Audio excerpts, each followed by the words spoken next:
Hello friend, मैं आनंद राज। आप सबको देखिए, पाटलिपुत्रा यूनिवर्सिटी जो पटना में है, पीपीयू जिसे शॉर्ट में बोलते हैं, उसका देखिए हम प्रीवियस ईयर पूरा डाल रहे हैं आपका। देखिए, जब से 18 से आपका 18 में पाटलिपुत्रा यूनिवर्सिटी बना था, उसके बाद 18-20 सेशन आया था जिसमें 19 का एग्ज़ाम हुआ था, उसका भी डाल दिए हैं। उसके बाद आपका 20 में 19 से किस सेशन का एग्ज़ाम हुआ उसका भी, यानी आप प्ले लिस्ट में जाइएगा, सब आपको 2024 तक मिल जाएगा। तो उसमें आपका एक 2022 का भी छूट गया था, तो उसका भी डाल देते, जो जो छूटा है सबका डाल देंगे। और उससे पहले भी आपको देखना होगा, 18 से पहले तो आप मगध यूनिवर्सिटी का देख सकते हैं, क्योंकि पाटलिपुत्रा यूनिवर्सिटी पहले मगध यूनिवर्सिटी में था। तो चलिए स्टार्ट करते हैं। इसमें पूरा क्वेश्चन आपको दिखाएंगे, कोर्स 1 से लेकर मेथड तक। लिखा है PPU BEd first year question 2022 में एग्जाम हुआ था, सेशन आपका हो गया 21 से 23 का, समझे। लिखा है यहाँ पर बीए पार्ट 1 एग्जामिनेशन 2022, पेपर का नाम हो गया childhood and grooming up, PPU CC1 इसको बोलते हैं।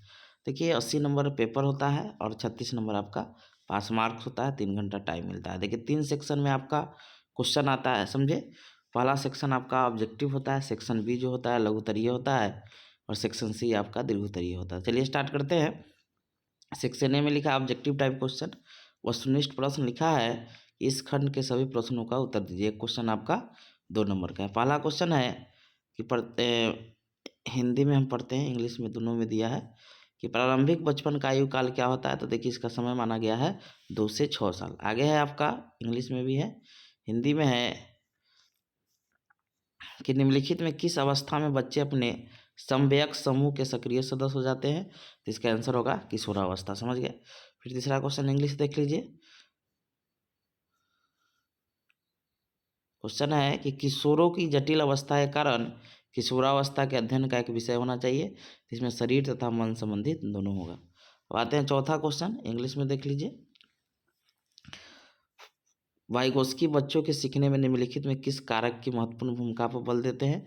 तो ये आपके सामाजिक पर देते हैं, भाषा, सामाजिक और सांस्कृतिक था। तो इसमें ऑप्शन तो नहीं है आपका भाषा और सांस्कृतिक, तो यहाँ सामाजिक आंसर हो जाए। अगला क्वेश्चन है, इंग्लिश में है कि बच्चे लिंग भूमिकाएं प्राप्त करते हैं निम्नलिखित में से सभी में सिवाय, तो शिक्षण के सिवाय सभी से प्राप्त करते हैं। अगला क्वेश्चन है कि भाषा का सचित्र प्रतिनिधित्व कौन करता है। तो लिखते हैं तब भाषा का सचित्र होता है। अगला है कि इंग्लिश में है, हिंदी में पढ़ते हैं कि निम्नलिखित में कौन सा भारत के बहुभाषावाद का प्रमाण नहीं है। तो चलचित्र भी है, रेडियो भी है, विद्यालय भी है, समझे। तो इसमें जो बी नंबर आंसर हो जाएगा, न तो ABC, समझे, बी नंबर आंसर हो जाएगा। अगला है, इंग्लिश में भी है, हिंदी में है कि बालक का विकास क्या है। तो एक सतत प्रक्रिया है, एक व्यक्ति आधारित प्रक्रिया जो कि व्यक्ति के जीन, आहार, व्यायाम पर निर्भर करता है। व्यक्ति विकास के विभिन्न पहलू परस्पर संबंधित है, इसका आंसर डी नंबर हो जाएगा, उपयुक्त सभी। अब आते हैं 9 नंबर क्वेश्चन है कि किशोरावस्था वह अवस्था है जिसमें एक विकासशील व्यक्ति बाल्यावस्था से प्रौढ़ावस्था तक पहुंचता है। यह कथन किसका है। तो जर्सीड का है। किसका कथन है। जर्सीड का। लास्ट क्वेश्चन है, इंग्लिश देख लीजिए। हिंदी में लिखा है कि संवेगात्मक विकास विशेष रूप से प्रभावित होती है। तो आपका मानसिक और सामाजिक, शारीरिक और मानसिक विकास दोनों से, यानी ये और भी दोनों हो जाएगा। अब आते हैं हम लोग लघुत्तरीय क्वेश्चन में, जो शॉर्ट टाइप क्वेश्चन होता है, और इसमें आपको 4 क्वेश्चन का जवाब देना होता है, और आपका 5 नंबर का एक क्वेश्चन होता है। क्वेश्चन है कि बाल्यावस्था की मुख्य विशेषताओं का वर्णन करें। दूसरा क्वेश्चन है कि भारतीय शिक्षा में समुदाय की भूमिका। चौथा है कि विकास पर जेंडर संदर्भ के प्रभाव का परीक्षण कीजिए। पांचवा है भाषा को विकास को प्रभावित करने वाले कारकों को बताइए। अब आते हैं सेक्शन सी। लिखा है निबंधनात्मक, यानी एस्से टाइप होता है, यानी दीर्घोत्तरीय होता है। इसमें आपका 4 क्वेश्चन का जवाब देना है, और एक क्वेश्चन आपका 10 नंबर का होता है। लिखा है निम्नलिखित में सभी 4 प्रश्न का उत्तर दीजिए। क्वेश्चन है कि बच्चों में भाषा सीखने की प्रक्रिया का वर्णन जीन पियाजे के विशेष संदर्भ में कीजिए। 7वां क्वेश्चन है कि बहुभाषी भाषिकता एक संसाधन के रूप में इस कथन का विस्तृत विवेचना कीजिए। अथवा मतलब अथवा करके देता है इसमें, समझे। अथवा क्वेश्चन है कि वाइगोस्की के संज्ञानात्मक विकास के सिद्धांत एवं उनके शैक्षिक आशय के बारे में प्रकाश डालिए। 8वां क्वेश्चन है कि किशोर अधिगमकर्ता के द्वंद्व, आकांक्षाओं तथा चुनौतियों की चर्चा कीजिए। 9वां क्वेश्चन है कि बाल्यावस्था के संदर्भ में विद्यालय की परिवर्तित अवधारणा को समझाइए। अगला क्वेश्चन है या में दिया है कि संज्ञानात्मक विकास, सामाजिक विकास एवं मानसिक विकास की परिभाषा दीजिए। किशोरावस्था में ये किस प्रकार प्रभावित होते हैं। समझ गए। तो ये आपका कोर्स 1 का खत्म हो गया। अब आते हैं हम लोग कोर्स 2 में। समझे।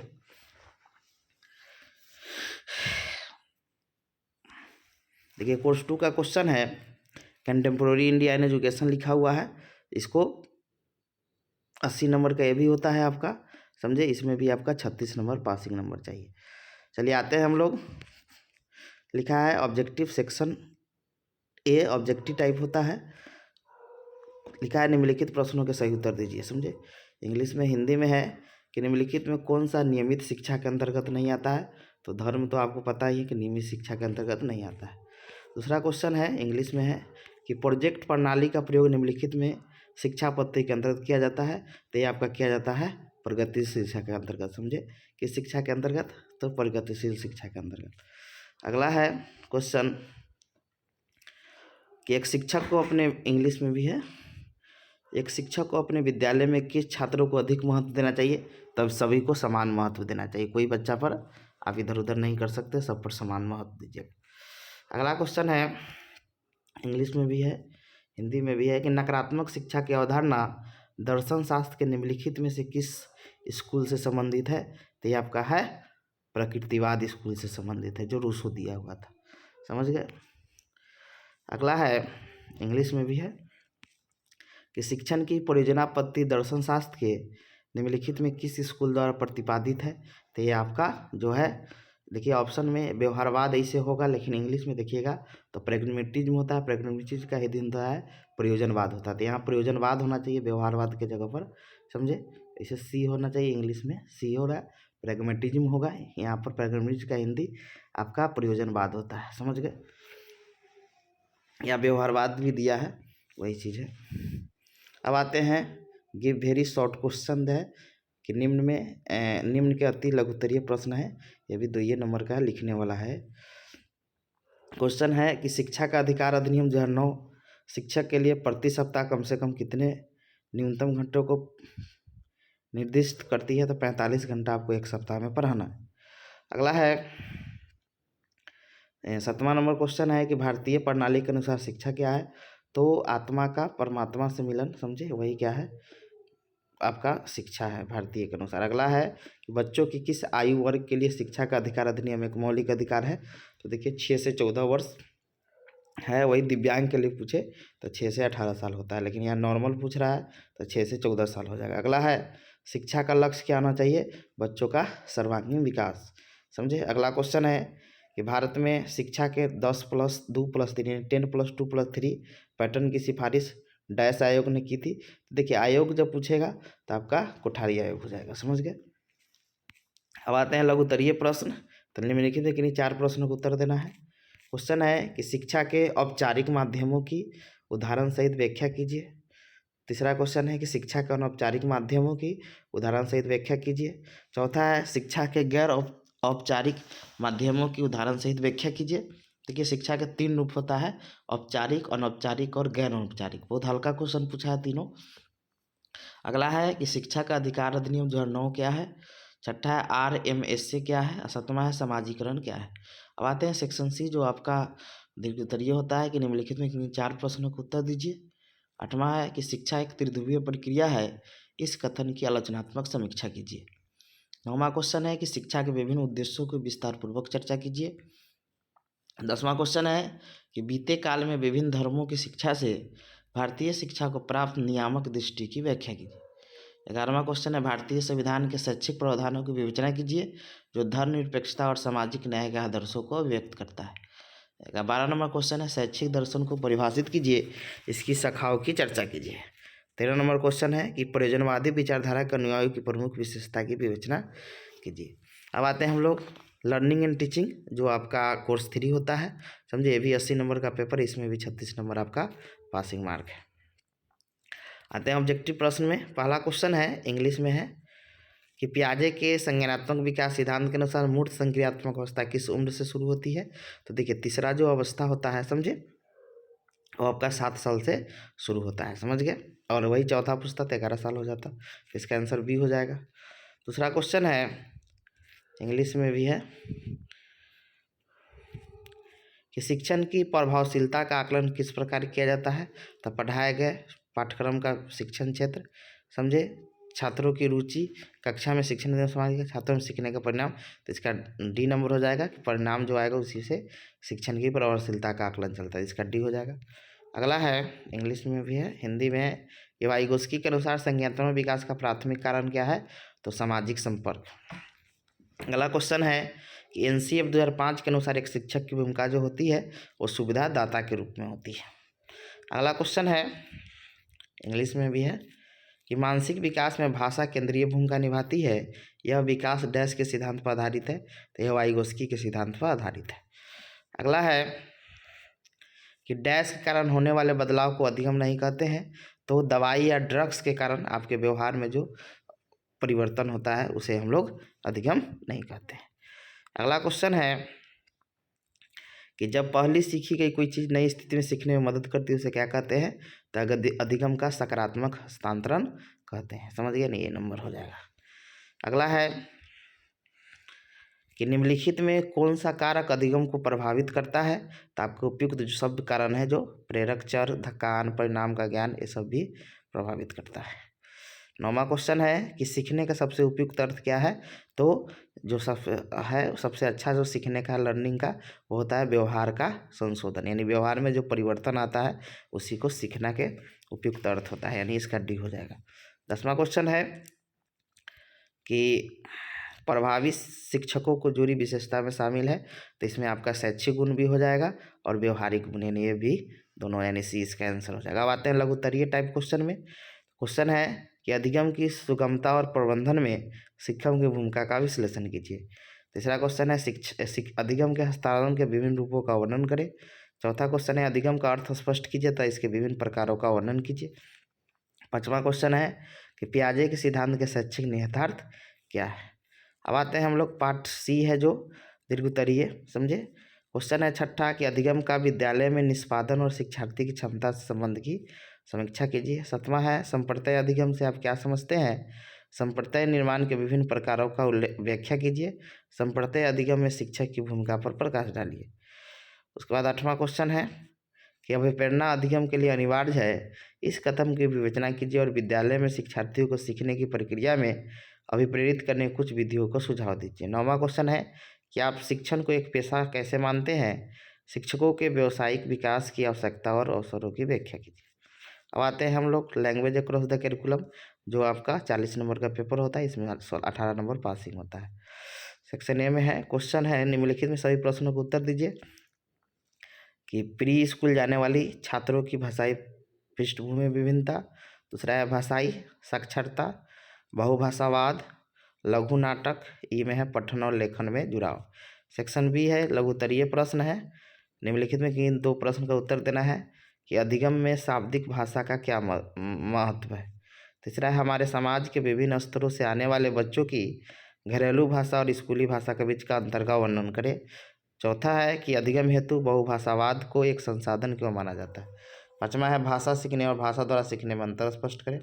अब आते हैं सेक्शन सी दीर्घोत्तरीय है। क्वेश्चन है 6ठा कि किसी विषय क्षेत्र में अधिगम को बढ़ावा देने में कक्षा में मौखिक भाषा के उपयोग की नीतियों का वर्णन करें। 7वां है, इसमें कोई 2 प्रश्न का उत्तर देना होता है। उसके बाद है कि भारत में भाषा संबंधी संवैधानिक प्रावधानों को विवेचना कीजिए।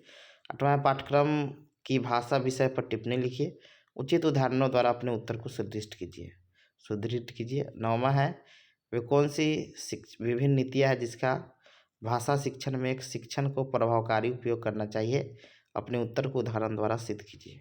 अब आते हैं अंडरस्टैंडिंग डिसिप्लिन एंड सब्जेक्ट में। ये भी आपका 40 नंबर का पेपर है, 18 नंबर पासिंग इसमें भी है। लघुत्तरीय प्रश्न, अति लघुत्तरीय सभी प्रश्नों को उत्तर दीजिए कि अकादमिक अनुशासन के 2 उदाहरण दीजिए। सकारात्मक विचार से आप क्या समझते हैं, विद्यालय विषय से आप क्या समझते हैं, विषय अनुशासन को किस प्रकार से प्रसारित किया जा सकता है, और सृजनात्मकता को परिभाषित कीजिए। आते हैं पार्ट बी में लघुत्तरीय में 2 प्रश्न का उत्तर देना है कि गतिविधि आधारित शिक्षण क्या है। उसके बाद है माध्यम उपागम से आप क्या समझते हैं। चौथा है कथन गणित विज्ञान की जननी है, इस पर संक्षिप्त टिप्पणी लिखे। पांचवा है सामाजिक विज्ञान की परिभाषित कीजिए। अब आते हैं सेक्शन सी, त्रिउत्तरीय है। किन्हीं 2 प्रश्नों को उत्तर दीजिए कि अकादमिक अनुशासन से आप क्या समझते हैं, यह विद्यालय विषयों से किस प्रकार भिन्न है। सातवां है संचार एक साधन के रूप में भाषा की विशेषताओं का वर्णन कीजिए। आठवां है अनुशासन विद्यालय पठचर्या का आधार है, इस कथन की व्याख्या कीजिए। नौवां है सामाजिक न्याय से आप क्या समझते हैं, सामाजिक न्याय की विद्यालय पठचर्या में क्या भूमिका है। 10वां क्वेश्चन है विद्यालय पाठ्यक्रम में सामाजिक विज्ञान, भाषाओं और गणित के स्थान का आलोचनात्मक मूल्यांकन कीजिए। अब आते हैं हम लोग जो बीएड का कोर्स 6 आपका gender school and society in education है, इसमें भी 40 नंबर का पेपर होता है, ये भी 18 पासिंग है। क्वेश्चन है सेक्शन ए में ऑब्जेक्टिव होता है करा निम्नलिखित सभी प्रश्नों का उत्तर दीजिए कि एक अच्छी पाठ्य पुस्तक डैश से बजाती है, तो लैंगिक पूर्वाग्रह से बजाती है। दूसरा क्वेश्चन है कि बच्चों में सीखने की प्रक्रिया कहाँ शुरू होती है, तो परिवार से होती है। तीसरा क्वेश्चन है इंग्लिश में है, हिंदी में देखते हैं कि संस्कृति प्राप्त करने की समान प्रक्रिया किस रूप में संदर्भित करते हैं, तो इसे समाजीकरण कहते हैं। क्या कहते हैं, समाजीकरण। अगला क्वेश्चन है कि निम्नलिखित में कौन सा कारक समाजीकरण का विरोध करता है, तो असुरक्षा जो है समाजीकरण का विरोध करता है। अगला है कि औपचारिक शिक्षा कहाँ शुरू होती है, तो विद्यालय से। अब आते हैं सेक्शन बी है लघुत्तरीय कि निम्नलिखित में किन 2 प्रश्नों का उत्तर दीजिए कि औपचारिक संगठन से आप क्या समझते हैं। अगला है अक्षमता क्या है, जाति और संस्कृति में क्या अंतर है। अब आते हैं दीर्घोत्तरीय में कि निम्नलिखित सभी प्रश्नों का उत्तर दीजिए कि सामाजिक समानता की अवधारणा की व्याख्या कीजिए और कक्ष परिवेश में समता और समानता से आप क्या समझते हैं। एक अध्यापक होने के नाते आप उसे कक्ष में कैसे क्रियान्वित कीजिएगा। अब आते हैं हम लोग छठा क्वेश्चन है कि विद्यालय पाठ्यक्रम में किस प्रकार लैंगिक समानता को स्थान दिया जाता है, या और में है कि लिंग भेद और लिंग रूढ़िवादिता शब्दों की उदाहरण सहित व्याख्या कीजिए। अब आते हैं हम लोग देखिए फिजिकल साइंस मेथड का बता रहे हैं। देखिए ये भी 40 नंबर का होता है, इसमें भी 18 नंबर पासिंग है, सभी उत्तर का चुनना है, समझे। क्वेश्चन है कि माध्यमिक कक्षाओं में भौतिक विज्ञान अध्यापन के लिए किस विधि सबसे अच्छी मानी जाती है, तो व्याख्यान सह प्रदर्शन विधि बोल सकते हैं। अगला है कि आगमन निगमन उपागम का मुख्य उद्देश्य क्या होता है, समझे, तो अधिगम और अध्यापन दोनों प्रक्रिया को बेहतर करना। अगला क्वेश्चन है आशु चरित या स्वनिर्मित उपकरण में से कौन से सत्य है, तो ये 4 ऑप्शन है, उपयुक्त सभी इसका आंसर हो जाएगा। अगला है एक भौतिक विज्ञान की पाठ्य पुस्तक का चयन करते समय करेंगे, तो हम लोग मनोवैज्ञानिक पहलू और तार्किक पहलू दोनों को हम लोग देखेंगे, सी हो जाएगा। अगला है एक वैज्ञानिक अभिवृत्ति वाला विद्यार्थी क्या होगा, खुले दिमाग का होगा, कुतूहल भाव होगा, सोच और मतलब ये सब तीनों इसका उपयुक्त सभी आंसर हो जाएगा। अब आते हैं लघुत्तरीय प्रश्न में 2 प्रश्न का उत्तर देना है कि पाठचर्या विकास का रचनावादी उपागम क्या है, व्याख्या कीजिए। विज्ञान अध्यापन के आगमन निगमन उपागम की व्याख्या कीजिए। एक विद्यार्थी विज्ञान कैसे सीखता है, व्याख्या कीजिए। सेक्शन बी में आते हैं, दीर्घोत्तरीय है, सी होगा कि निम्नलिखित 2 प्रश्न का उत्तर देना, इंग्लिश में हिंदी में है कि विज्ञान अध्यापन की चर्चा विधि की परिभाषित कीजिए। चर्चा विधि और प्रदर्शन विधि के बीच के अंतर को लिखिए। पाठ योजना क्या है, माध्यमिक स्तर के भौतिक विज्ञान विषय से एक शीर्षक का चयन कीजिए और उस चयनित शीर्षक पर एक पाठ योजना विकसित कीजिए। 7वां है विश्वविद्यालय और अन्य विद्यालयों के साथ शिक्षक अदला बदली कार्यक्रम को परिभाषित कीजिए। शिक्षकों के व्यावसायिक उन्मुखीकरण में किस प्रकार सहायक होता है। चलिए खत्म हो गया, और भी मेथड को डाल देंगे हम, समझे। तो ठीक है, नोट्स वगैरह लेना होगा, समझे, तो आप ले सकते हैं नोट्स, समझे। Thank you.